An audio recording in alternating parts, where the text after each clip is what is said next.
Okay, attempt 2.0 here. So you can see I coated the entire back of this gasket with RTV Ultra Black sealant, and I've installed it onto the cylinder head. I cleaned the cylinder head aluminum with acetone, and also cleaned the intake runner side with acetone. I'm going to follow this up here with some black RTV sealant all across this part of the gasket that's facing the intake runner, and then I'm going to start bolting on these two bolts here and then work my way out to spread the load on the flange.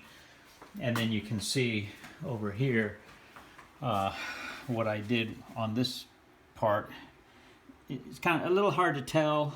Let me turn my flashlight on here. It might be a little bit hard to tell, but you can kind of see the crosshatch pattern a little bit there. I just took a stainless steel wire brush, this little guy here, and just kind of, did this number back and forth, that way and then this way, to just try to get a little extra bite on the ultra black. So I think this will get us back. Okay, gonna get this guy back on. As you saw in my last video, ran into some problems with leaking. I tell you, I don't mind telling you, when it started leaking right before I was about to fire the motor up, I honestly just wanted to sit down and cry. That's how defeated I felt. And I had my friend over watching movies, and I told her, like, I think you should probably go home. It's going to be a rough night over here. And so my friend Melanie witnessed my pain and agony of the motor leaking. But we're back on the road, and I'm going to get this guy on. My buddy James, I was texting with him. He's into Toyotas and high-performance motors, and I was commiserating with him over text message about what happened last night. And I pulled up my notes, and sure enough, when I did this job the last time, the very first time I coated the whole thing with RTV sealant, and then the second time I did RTV sealant around the water passages and then gasket cinch on the rest. But when I took it off this time, getting the gasket off the flange was a nightmare, and I think that was due to the gasket cinch, which is more or less contact cement. So I pulled up my old records and was talking to James there, and he basically said, yeah, that's how I do it, is I put a thin coating of RTV sealant on the whole thing. So that's how I'm approaching it this time around. So I'm going to put a little more RTV sealant on that gasket over there, I think, or maybe just on this flange, actually. I'm not sure which direction I'm going to go, but that RTV on each side of the gasket should seal the gasket to both the runner and the cylinder head, and then make these passages watertight. I'm just gonna do like I was talking with my buddy James there. Just torque the bolts and nuts holding the intake manifold on, not all the way, and then give this RTV, like 30 minutes or an hour to set up a little bit, and then do the final torque. And what that is for is so that you don't, when the RTV is still really not dry, when it's still wet, you don't want to squeeze it all out. So you want to give it a head start on curing before you really cinch down on this guy here. So that's what we're doing. We'll see how it all turns out here in a little bit. Okay, so you can kind of see, let me get the flashlight out here. You can kind of see where we're going with this. So that's the gasket in under there, and it's got a nice little layer of RTV sealant all over it. Both sides. So, and then over here around the water passages, I put some RTV sealant down into kind of the surface where there's a little corrosion. Some of this aluminum has some pitting, so I want to be darn sure that I've got actually rubbed the RTV sealant down into those little pits with my fingers, and when this manifold comes into contact with that gasket over there, the RTV is going to do its thing and grab on. So I think we should be good to go this time around. I don't know what I was thinking last time when I just slapped on that Beck Arnley gasket, and I guess in my imagination somehow it was going to affect a perfect seal. But I'll tell you what, that red Asian engine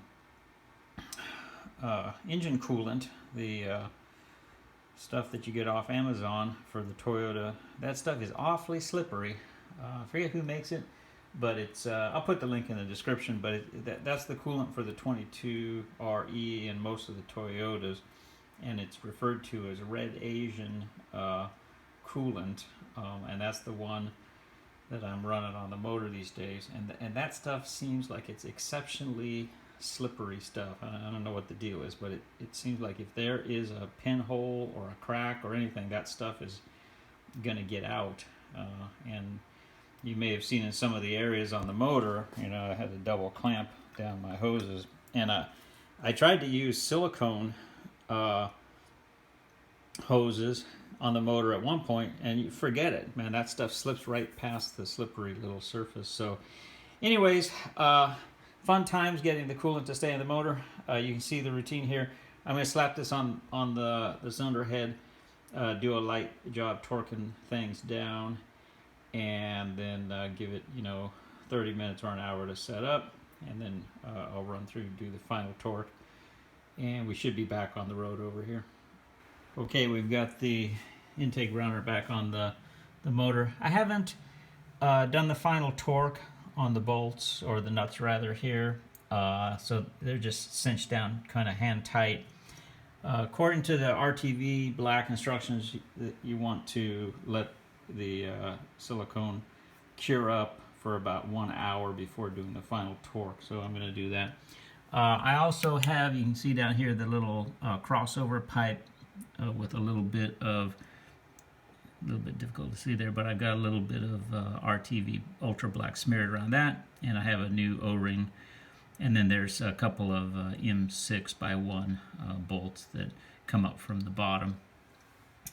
And by the way, when you go to put this on mine, what I've done is I've changed over to studs. I can't remember how it was from the factory, but on this long bolt that goes through here, I was never real comfortable with that, so I switched it over to a very long titanium stud, which catches a nut under here, and that way I don't have to wrestle around with that big bolt trying to get it in and all that. And having that little stud sticking way out really aids in the installation of the intake runner if you do have to pull it off. The way I do it is I'll take the intake runner and tip it way up, and then slide it on that long bolt and clear all the wiring harness and everything. Slide it in at about almost a 45-degree angle, and then once I get it kind of just to where it will start to, you know, needs to go on the other studs, I clock it down, rotate it down, and then get it on there. And that helps, having that long stud, even though you have to use that trick of tilting the intake runner up and then coming down and going in. Really, it makes the installation of this runner really nice and clean, especially when you are dealing with surfaces that have some kind of gasket sealant or something on it. So that's something to consider. And then these 12.10 millimeter stainless nuts with the thick washers, those actually come from ARP, as I remember. I might be able to dig up the part number on that. And then I think on this side, these are stainless steel exhaust studs or something, or they might, or maybe they might be titanium. I can't remember. I think I usually try not to run stainless next to titanium. Excuse me. I try not to run I try not to run stainless to stainless due to its kind of affinity for micro welding. So I suspect these are titanium. I have to figure out where those came from. And then I know for sure that the nuts are stainless steel, and the washers are too. Those come in a kit from ARP. Like I said, I'll try to find out the part number for anyone who's curious. And I'll have to think where I got these. I'm pretty sure they're titanium studs, because like I said, probably wouldn't be running stainless to stainless. And then the same thing over here on the exhaust side. These are actually titanium to titanium. So they're titanium studs and then titanium nuts that go on. And then there's just a little stainless flex washer, which has long since lost its flexiness. So anyways, we're getting things back in order here. I'm going to cinch down the crossover tube, let everything set up for an hour, and then we'll do the final torque on this. Okay, slowly but surely getting back on the road here. Got the crossover tubes hooked up, the air suction around the back, and the coolant hose down there. And if you're wondering how fun it is to do this job twice in the span of 48 hours, there's a movie called Against the Ice. It's really good if you're looking for something to stream. It's about these guys who go to the Arctic, and there's a scene in there where they have the pertinent critical information to their quest, and they leave it in a pile of rocks, and then they come back. And then when they get home, they decide, you know, that might not have been the best idea, because what if nobody ever finds that? And that's the information we would kind of have to bring back to our country. So even though it sucks a lot, I think what we're going to have to do is go back to that rock pile out in the middle of the ice and retrieve that information that we left out there. And they're like, oh man, that's going to suck, but I think we got to do it. And that's very much, after you watch that movie, you'll kind of sympathize with how I feel right now about having to take this lower runner off, because I forgot to put our TV sealant on it. But I'm confident now that there will be no further leaks. And I just wanted to mention also a tool that is super helpful with this job is this little guy right here. Let me show you what this is. First of all, this is, now I have all 12-point hardware, or a lot of 12-point hardware on my truck. For some unknown reason, I guess just because that's how the titanium hardware looked cool on the website. And so I have a socket, and then I don't know where I got these things. I'll see if I can dig it up. I don't know if I'm going to be able to get that out here. But, oh, I guess I got it at Sears before they went out of business. But it's a little set, and you can see it's got a hex thing on the top, and it's just got, this one in particular has a 3/8 drive. I can't really get it out one-handed here. Yeah, can't really get it, but you get the general idea. It's a little drive that that just connects down into a socket or whatever, and then you can throw your ratcheting end wrench on the top, you know. And in my case, I have the old flex wrench, gear wrench stuff. And back in the day, in the 90s, gear wrench made some bang-up tools.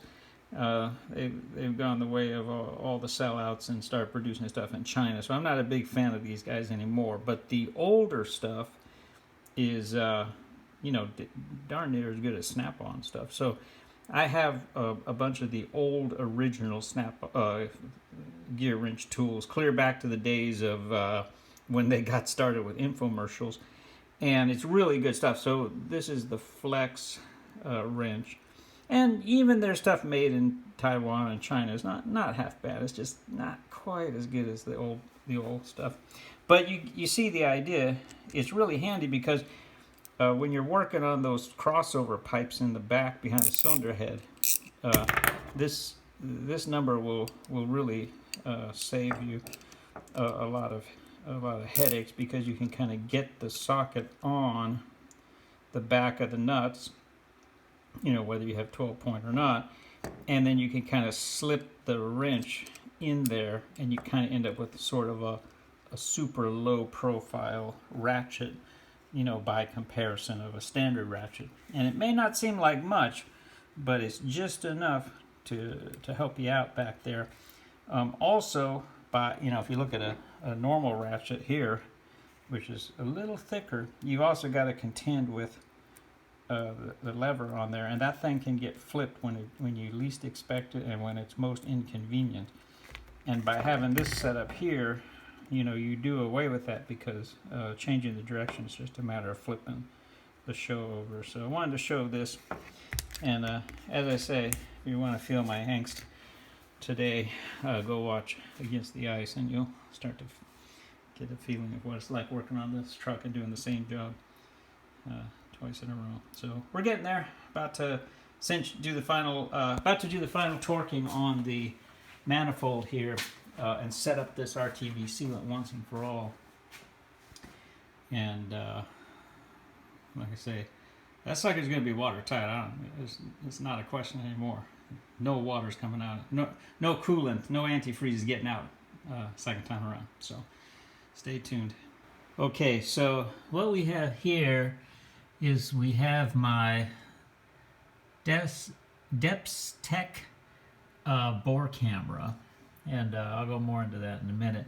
But you can see it has a little wand here, and I originally got this when I was trying to figure out what was going on inside the pistons, but I thought it might be kind of fun to look inside and see the results of putting the RTV sealant on the gasket. So let me just kind of, I could take the video directly from the Depth Tech and loop it into this video, but it's just as easy to zoom in here so we can kind of see. So I'm looking into intake runner number 1, and you can kind of see that some of the RTV sealant has kind of squished out, but it's dry. I don't think it should cause any problem. It gives some good insurance as far as you know, making sure that there's no water contamination to the intake runner. So let's take a look at intake runner number 2 here, just real quick. See what we can see. Kind of the same deal there. Doesn't look too bad.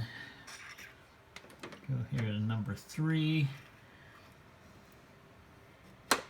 Kind of peek around in there. Yeah, doesn't look half bad. Pretty much the same on all of them. Take a quick peek on number 4 here. A little bit hanging down. I don't think that's going to cause enough issues for me to try to get in there and pull it out. Overall, I like what I'm seeing there. If that stuff does get sucked in, should go through the engine, you know, without too many problems. On this little guy, I'll say this company, I've been real impressed with this company here. I'll put the link to this particular bore camera in the video description, but it's got a lot of cool little features. Comes with a little memory card around here somewhere. I forget exactly where you stick it, but it has a lot of little features that I like. They have this particular company makes, and I'm in no way, you know, sponsored by anybody or anything like that. I just wanted to kind of pass along my experience with this particular camera. It's very inexpensive. I had originally tried their larger camera, but I found it to be kind of too large, and the larger one, although it was higher resolution, it just was a little awkward to have to hold hold the base unit.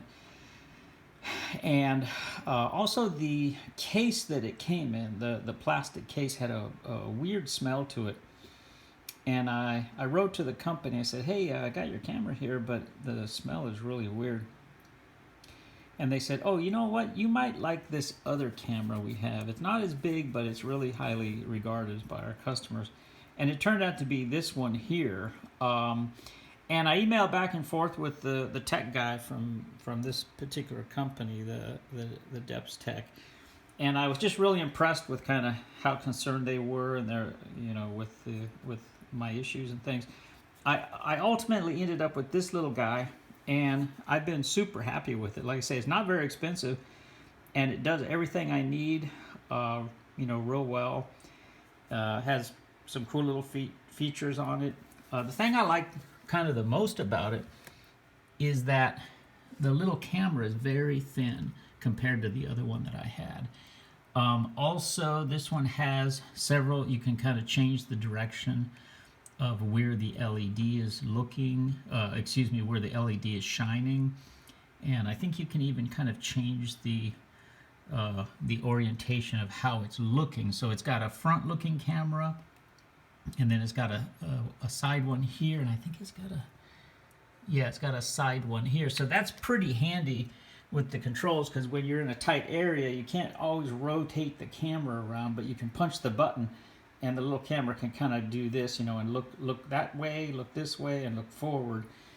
And so if you're trying to inspect inside your piston rings or, you know, what have you, it's super handy. It comes with a long cord, and it's just the right amount. And I've actually pulled out the little memory stick and transferred the videos over, but it's kind of a hassle. That's why I just kind of held the camera up there. But I thought it'd be kind of interesting to see the result of the RTV sealant, and, you know, mention the camera and all that. So I'm going to get on with assembling the EGR valve and then the upper intake. You can see I wire tied down the harness for the fuel injector to the fuel rail. Connected some of the hoses last night, so little by little we're knocking it down. But I'm glad to have discovered that leak with the antifreeze in the garage, you know, and not on the side of the road halfway to Mexico or something. So anyways, getting there on the truck. We'll check back in here in a minute, and I'm going to try to get this the upper plenum dialed in, and I think I'm going to use that the thicker gasket I showed earlier in the video. Not sure if it's a FEL-PRO or what, but I'm going to put that on without any kind of sealer or anything, and I think it'll be thick enough to seal up any vacuum as far as that flange goes. So we'll get on that here in a sec. Okay, we're making some progress over here. I'm happy to report that I got the intake manifold all on there, as you saw when I scoped everything out. Looked good. Bolted this all up, EGR valves all back together, wiring's all in its proper place. I'm using, I might have mentioned this in a previous video, but here's how I'm filling up the radiator with the antifreeze. The inlet to the heater core, I've got it open, and also you can see here the let's see, this is the inlet, the inlet to the idle air control valve, which is one of the highest points of the cooling system. Now the reason for this is when you pour coolant in here or here, I usually start here, and then this hose that you see is the lower outlet of the idle air control valve, which is a slightly lower point. So I just have this on here so that as I'm filling the motor up, it doesn't overflow coolant out that little spot there while I have this open. And the reason this is open is to allow air to get out. If you leave this connected and then you start filling the motor up, you create an air pocket. I think I mentioned it in one earlier this video or another video. And you can trap air up on the roof kind of the cooling portion of the cylinder head. And until the thermostat opens, that air can kind of vapor lock in there and cause the engine to really run kind of out of sorts. So when I fill up the cooling system now, what I do is pour the coolant in over here, and that hose, you see there, goes around the back and comes in and bolts in under where the temperature sender is for the coolant gauge on the dash. That allows the coolant to come up in the cylinder head and you know, fill the level up in the cylinder head and then go back down into the block and kind of push the air out these different ways. However, if there's nowhere for the air to go really, then you can create a bubble in there, which is not good, and it prevents, as the motor's coming up to temperature the first time, it can kind of momentarily run weird because you're not getting cooling in the cylinder head, and you know, I suppose under extreme cases you could warp the head. So I've taken to opening up this outlet here, which is below, or I guess you would say kind of behind the thermostat, and that allows the air to come out here. So then what you can do is you can just kind of pour the coolant in here and then go over there, pour it in, bring the level up until it gets up to the top of the radiator, and purge out, you know, basically purge out the air, and then you should have coolant kind of coming up in this hose here, and then you got to kind of very quickly take that hose off and put the idle air control, you know, inlet or outlet, I guess, hose back on, and then the idea being that when you fire the motor up for the first time, you won't have that little pocket of air. So that's where we're at. I'm going to get the coolant in the motor, let the motor sit overnight, make sure there's no leaks or anything like that, and then I'm probably going to cycle the motor over with no spark plugs in it. No fuel pressure, no ignition connected up, and just kind of try to purge the air out of the oiling system next. So slowly but surely here we're getting the motor back together. Okay, except for the spark plug wires, we're back in business here. So I've still got to install the spark plugs, but I'm going to crank the motor over.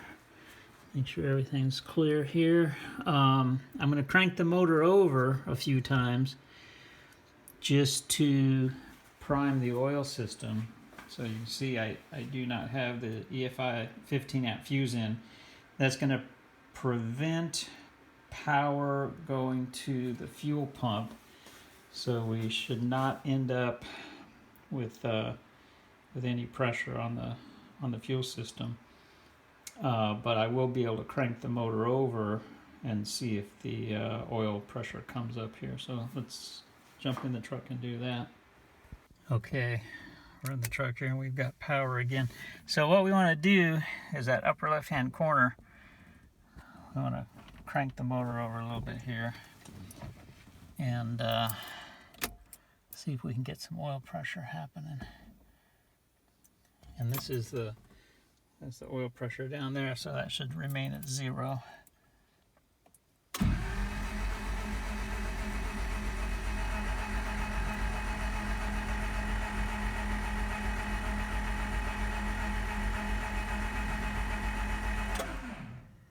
Okay, I don't see any pressure coming up on that. Let's try that one more time here.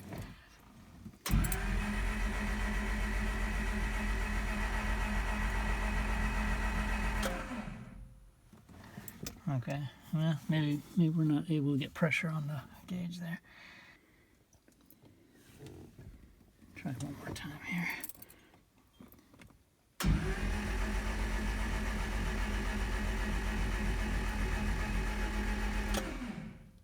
Oh, there we go. Just saw the needle move a little bit. Let me hit that one more time. I really want to get the air out of the system before I fire the motor full blast. All right, there we go. All right, we're good. All right, so the engine's primed. I'm not gonna fire it just yet because I have to install the spark plugs. But, and you can see over here on the fuel rail, we're still at 0. Down here on the AEM gauges, we're still at 0 on the fuel pressure. So we're good. That got the air out of the oil system. Just took a little extra doing there. So, all right, I'm gonna let the motor sit overnight, make sure there's no leaks on anything, and then put the spark plugs in, and we'll fire this thing up tomorrow. Okay, well, getting down to the last of it here. Now that the oil pressure is up to where I want it, next step is to just put these spark plugs, Nippon Denso W20 EXR-U. These come from Amazon. They're just part number 3066. I'm running one step colder than stock, which would be the W16s. I had been running the W14s on the motor prior to having to pull it apart again. But now that it's got the ceramic chamber, the hypereutectic pistons, and the ceramic coating and all that, I decided to go one step cooler than stock to start out. Also, you can kind of see I cut down the ground strap, and I've had real good luck with that. This particular ground strap, let me see if I can zoom in just a bit here.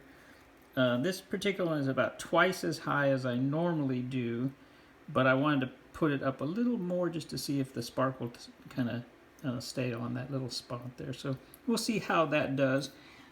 I've mentioned in some of my other videos that there's some white papers that talk about different configurations of ground straps and so forth. It seems counterintuitive, but actually the truck runs really great with a large gap like that, and much noticeably smoother. I'll link in this video also to the white paper that covers that. Really interesting read. The only other thing I do is, because this particular Nippon Denso has the threaded on cap, which kind of comes loose, I put a little bit of Loctite on the threads, just a drop or two.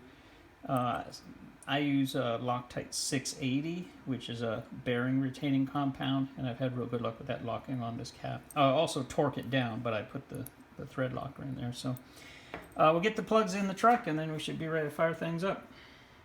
Okay, the 22 RE's all back together. I filled up the coolant, let it sit for a couple days, no leaks anywhere that I can detect.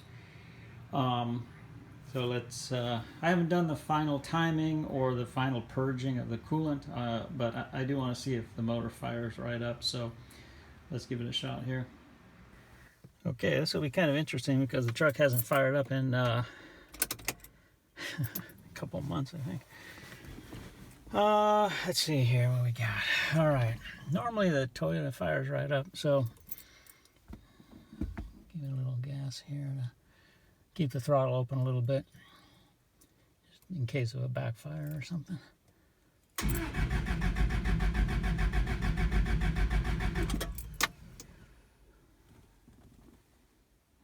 All right,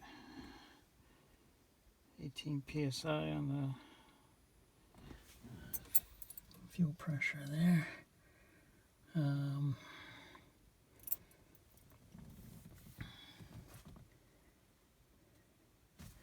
Let's give it another shot here. Oh, there we go. How about that?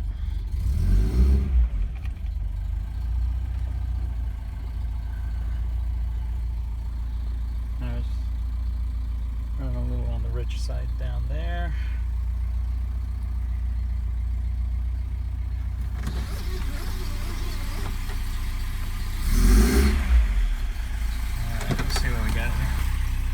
We got good oil pressure. Sorry about the sun. I opened the garage door there.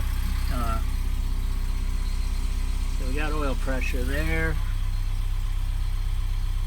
Fuel pressure there. We got a little bit of manifold vacuum on the PCV. Let's see what we got over here.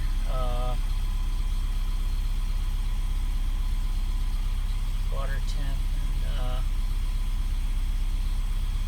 intake vacuum. Alright, let's see what we got. Alright. So there's a little smoke here. That's probably just from cleaning the header there with some acetone and just residual fluids leaking around, cleaning oil and stuff like that. We'll let that burn off. I don't think that's anything.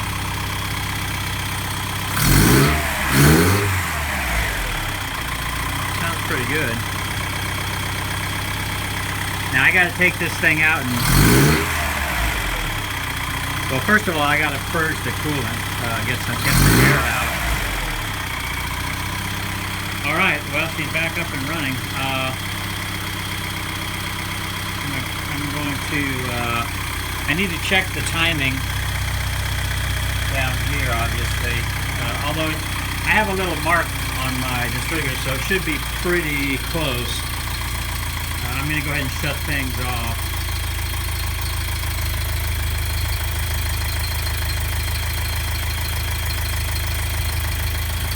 I'm going to go ahead and shut things off. It smells a little hot. I think that might be the ceramic in there burning in, or just the. All right. Well, that was a good initial first start, I think. Obviously, there's a lot of stuff going on. I need to bed the rings in a little bit, do some hard pulls up the hill to my house. I need to purge the cooling system, so that'll be next. But fired up real nice. Obviously the motor has a lot of assembly lube and so forth in it, and around the piston rings and what have you. So. I'm gonna push the truck out and go ahead and hook up the little air purge thing, and let it go ahead and come up to temperature. But that's a good first start, I think. Okay, and this is the magic little purging coolant purging kit that I use. I think this came from Amazon. I'll put a link in the description. Super handy little setup. You can see they have different adapters. For whatever your filler neck size is, and then you've got this funnel on top. Let's go ahead and hook this up, and then we'll push the truck out and go ahead and let it heat cycle on the thermostat. And then for anyone who's not familiar with this little kit, it's pretty handy. Now I have a Champion radiator on here, but they have a little adapter that goes down in there with an O-ring. And then you've got the little red one in there. Particular kit is the one that fits on the truck. This goes down just like this and locks in, and that gives you a pathway into the radiator. And then you got this funnel affair over here, which has its own little stopper, and you put this on here, press it down a little bit, make a good seal, and then you can pull this little guy out. Pull that little guy out, and what this primarily is for is if you end up with residual coolant up here, and you need to take this guy off, you can kind of stop it and reduce the amount of coolant that's going to flow all over the place. But what this does is, as the coolant expands when you heat up the motor, it gives it somewhere to go basically, and as it comes up, the air can get out. So these little guys are super duper handy for purging any little air lurking around in the motor or the heater core. You want to open your heater core when you do this. So I'm gonna push the truck out of the garage, and then I'm gonna go ahead and let it come up to full temperature in the driveway. Now I don't need to bed in or burnish in the camshaft or any of that stuff because I didn't change. I don't have a new cam in here. Primarily what we're concerned with is seating the rings. However, that's usually done kind of on the road. What you're trying to do is simulate what it would be like if you had the motor on a dyno and you did a few hard passes. And since I don't own a dyno, obviously, and the motor's in the truck, I got to kind of simulate that run out on the road. And the way that I do that is basically just redline it up a hill a number of times, and drive the truck like I stole it basically, and then that should help bed in the cylinder walls and get the show on the road, and then we'll be good to go here. So let's get the truck out and heat things up, see how we do. All right, off she goes. So we're out here in the driveway. Let me fire this thing up and see how it does. Okay, so The ECU, I cleared the ECU, of course, when I took the battery out, so it's going to take a little while to get back to doing its thing. But what are we pulling here? 10, 12, let's see here, 15 3/4. Now I'm running the cam, and we still got to seat the rings here. I'm running the cam retarded, so that might negatively affect our vacuum levels here. Most likely it just has to do with the rings. We do have pretty good vacuum on my crankcase gauge here, so that's good. And we've got real nice oil pressure, so that's good. My cooling gauge sticks sometimes there, but it should start to come up to temp here pretty soon. The engine oil is only at 90 degrees. Yeah, there goes the wideband controller getting dialed back in. And we've got about a 57 degree ambient temperature outside. I've got the heating, the heater core valve open there so that we can get some water circulating. Let's go check out and see. I don't know if may not just have signal or temp in the coolant yet. Like I say, that little guy sticks every so often. All right.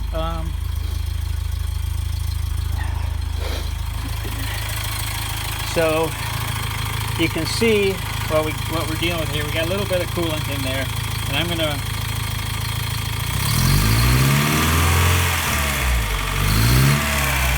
rev up the motor there a little bit,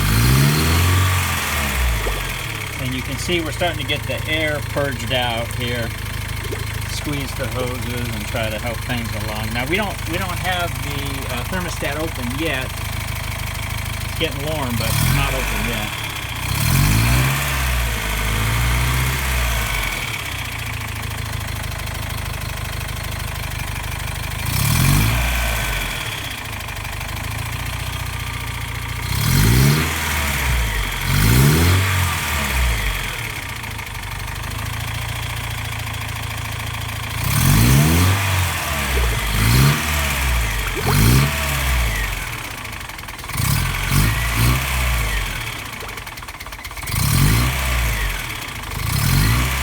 I think it's wanting to stall out a little bit because we're hitting where my idle air control valve isn't adjusted real well.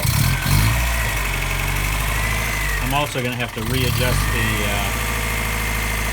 idle settings and all that.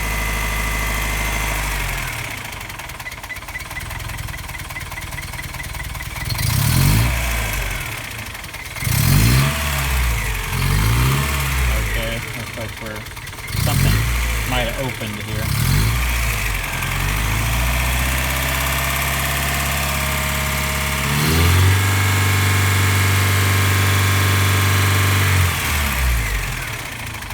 Alright, let's let things idle up here a little bit. I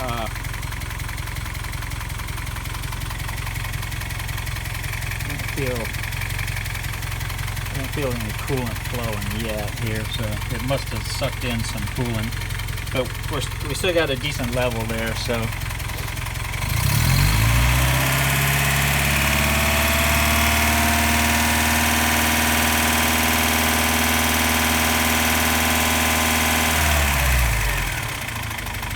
by and large everything seems good. Let's see what we got in here.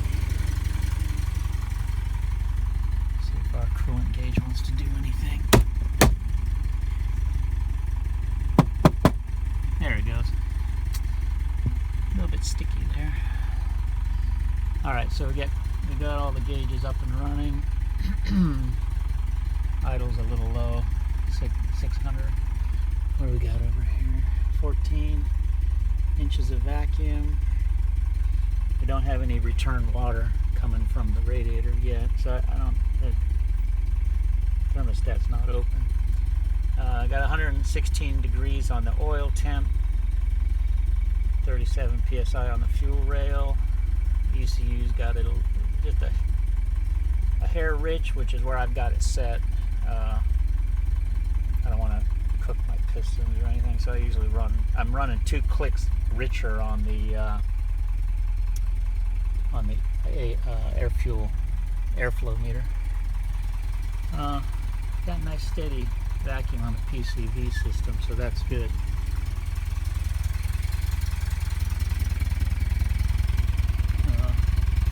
Exhaust sounds good and looks good. I don't see any liquid splattering, condensation, any of that stuff. So that's good so far. Idle seems to be good.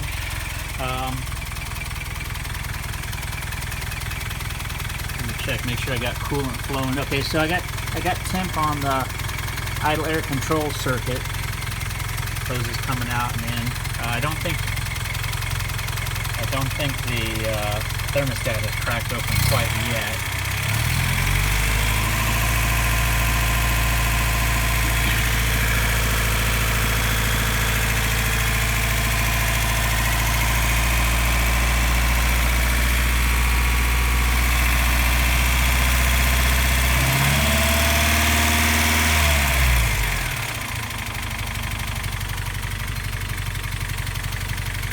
Oh, okay, here we go. Thermostat just opened. I can feel suddenly the hose is warm here. All right.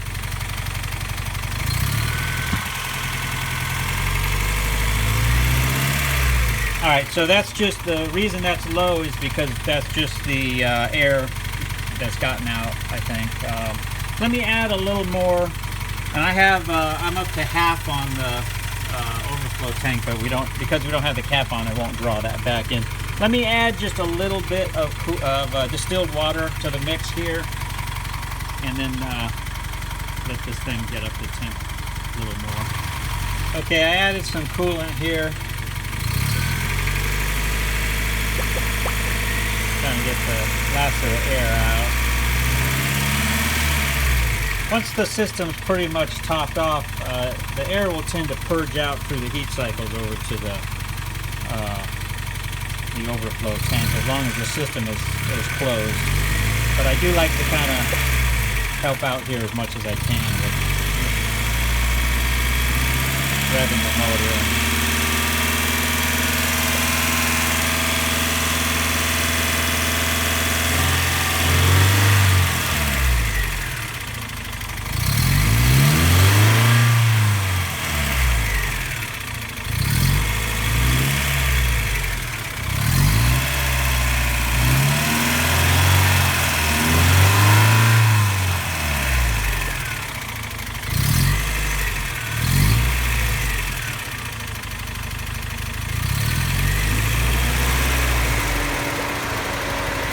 We got the fan ticking on there, so that's going to mean our water temp coming out of the radiator is above 180. So, and you can see as the system cools, the water contracts down there.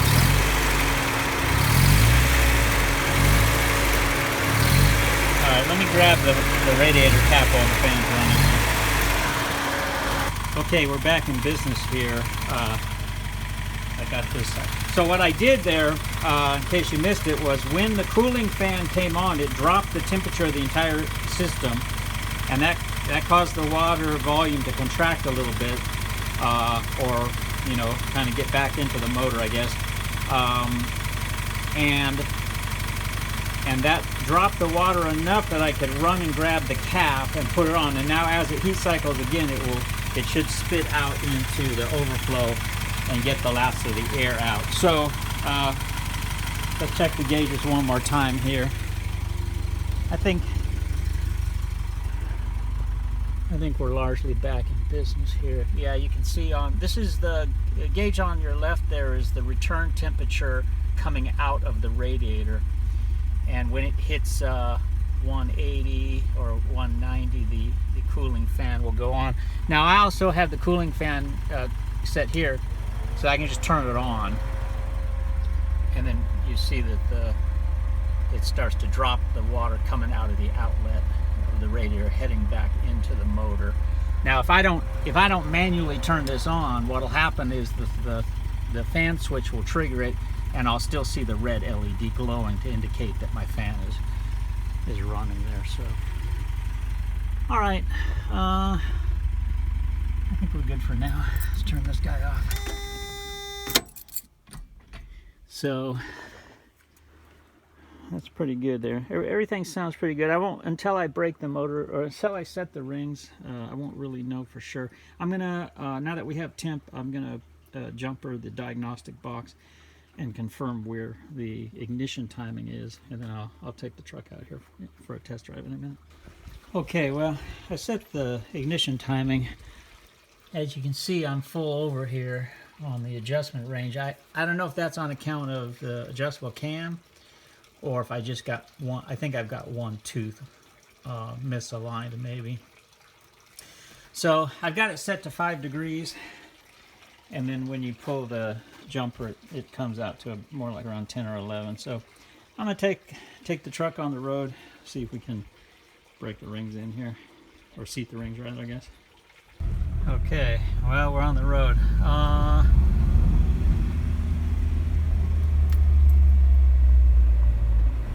Everything seems to be doing all right here, I think.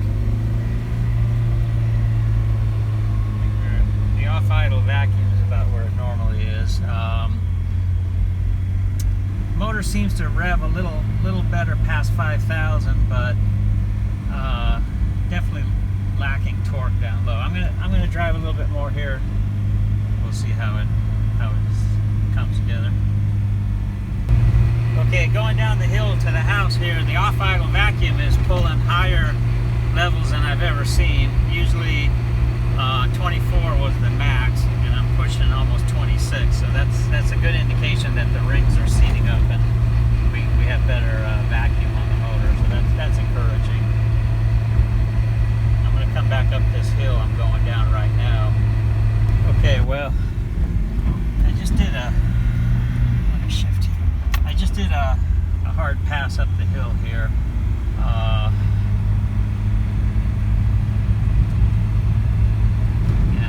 It's kind of hard to tell. I'm going to do one more pass up the hill to take the truck out on the highway, but it's kind of hard to tell exactly if the timing on the cam has made any difference or not. Seems to maybe make a little more power down in the 3,500 to 5,500 range, 5,000. As we all know, the 22RE is not exactly an RPM terror, so I'm going to worry about seating the rings and then go for a little drive, and then we'll see how. But so far, pulling darn good vacuum, I'll tell you that much. Never seen that before. 26 inches of mercury there, so that's good. Yeah, holy Christ. That thing's got more power down at 3,200 RPMs than I've ever seen. Do one more pull here. It pulled pretty hard to 5,000 RPMs. I didn't want to push it too much on just the third pass here, but it's starting to, I think the rings are starting to bed in.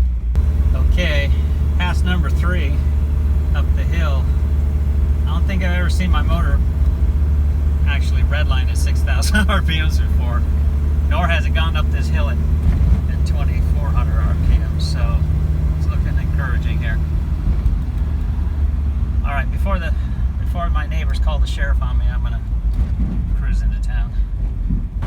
Okay, I've left my private road slash test track slash dyno break-in area, and we're on the highway here cruising along. So vacuum looks real good. I was pulling almost at 19 inches at idle, I think I saw. Oil pressure looks good. Temperatures look good. Let's see what we're on the oil. Yeah, 175. That's good. Motor seems to have nice power. So the jury is still out on whether or not the retarding the cam is a good thing or a bad thing. But I will say that the motor produces better power as I get up around the 5,000 RPM range. So that's pretty encouraging. I'm just cruising into town right now. I don't want to do too much recording while driving, but so far so good. I think we're we're on the money here. Okay, just stopped to get gas, and you can see pulling 19.5, almost 20 inches of vacuum at idle. About 900 RPMs. So that's higher than I've ever seen before. So that's a real good sign. The ECU is still working out the fuel tables and stuff, trimming up the air-fuel mixtures. But everything looks good. I checked the oil catch can after 10 or so miles. I didn't see any oil in it, so I might boost the vacuum levels up a little bit, help the rings seat in. On deceleration down hills, I'm seeing 26 inches of vacuum, which is the highest I've ever seen on the motor. So, and it has real good power, cruising power. Seems to want to spin up to 5,000, 6,000 RPMs if I stay on it, on flat land, you know, highway sort of stuff. Seems to have more power down below 3,000, around 3,500. So far everything's real encouraging. Like I said, I think I've got the distributor off one tooth, so I'm going to have to probably slip that in and out to correct it, although it's not affecting anything negatively at this time. So looking pretty good. I'm going to head on home from breaking in the rings and all that, and double check the timing and a few things, but everything seems to be in order. Truck definitely has a little extra power. I think that's probably from the higher compression ratio of the Keith Black pistons and what have you, so and the camshaft timing and stuff. So okay, well, back from seating the rings and test driving the truck here, everything seems to be real good. As mentioned, I think I've got my distributor off one tooth. I'm gonna have to look into that. I put about 20 miles on the truck, checked the catch can, no oil to speak of, just a little bit of residue really. I don't see any coolant leaks or anything of that nature. The truck ran real well. I was surprised, as you saw there in the clips of being on the road. I was getting 26 inches of vacuum off throttle down a hill, which is a new record. Previous was just basically 24 inches, so that's 2 full inches of mercury more draw from the pistons and the rings, which is a good sign. And at idle, getting around 19 and a half inches of vacuum, which is really crazy. I think the best I ever saw before was 18 or 16, 17 sort of thing. So that's very encouraging as far as the motor goes. Now, with regard to the retarding the cam timing, what I can say is that the motor is much more willing to rev up past 5,000 RPMs, and if I really lay into it, it'll start getting up into the 6,000 RPM range, which that's a first. I think that is probably on account of changing the cam timing, retarding it. And as I mentioned, I think my previous video there, I accidentally ended up at 5.5 degrees instead of 5 retarding on the cam. But on the road, the truck has real good power. I'm going to be curious to see what kind of gas mileage we get. I might make some adjustments here and see if I can run a slightly higher crankcase vacuum, although it seems to be good and consistent, and I'm thinking maybe I'll just leave it for now, or maybe bump it up just ever so slightly. If you saw the old videos, you know that I enlarged that oil return hole in the back of the LCE Engineering cylinder head, and I think that's probably really paying dividends now as far as not having any large amounts of oil in that catch can. And I will say I raced up and down the hill to my house 3 or 4 times, which is usually what causes that oil catch can to end up halfway full or more. So everything's looking very promising. Now I'm gonna run the motor probably for 500 miles and then I'll dump the oil, the Lucas break-in oil, and I'll switch over to probably going to run the driven. I think it's HR2 oil, if I'm not mistaken. Give that a shot, see how it does. But yeah, very happy. I'll be interested to see what kind of gas mileage next time I take a long trip. But from all indications, everything looks good. The idle also seems a little smoother, so that's encouraging as well, especially given that I messed with the timing on the cam. So I think we're good for now. I'm gonna go ahead and call this good here as far as the video goes, and I think we've successfully got the truck back on the road. Maybe just a few checks in 500 or 1,000 miles as far as like the leak down and the compression. I'll have another video on that. But yeah, everything seems to be back in order. The only problems left are I have to adjust the I think one gear on the shaft here, so that's just going to involve pulling out the distributor, rotating things one tooth and putting it back in. I might try upping the ignition timing from the 5 degrees where it's at right now to 7.5 or 7 and see how that affects things.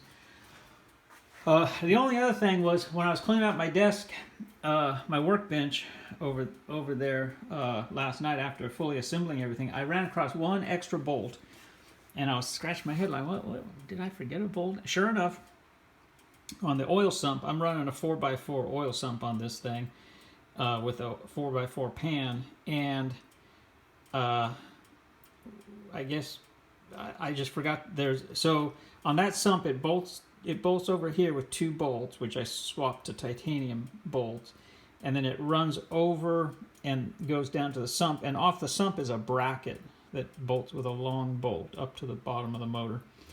And somehow I spaced it. There's on the tube itself, and I think it's right about there, there's a little U bracket, and there's a bolt that goes up into the bottom of the block to give it a little extra bracing. Somehow, I don't know what happened, but I spaced putting that bolt in, and after I sealed up the oil pan and the motor, I found it sitting in the bed of the truck. So from now on, when I take stuff off, I'm putting every single thing into a Ziploc bag. I don't care what I'm doing.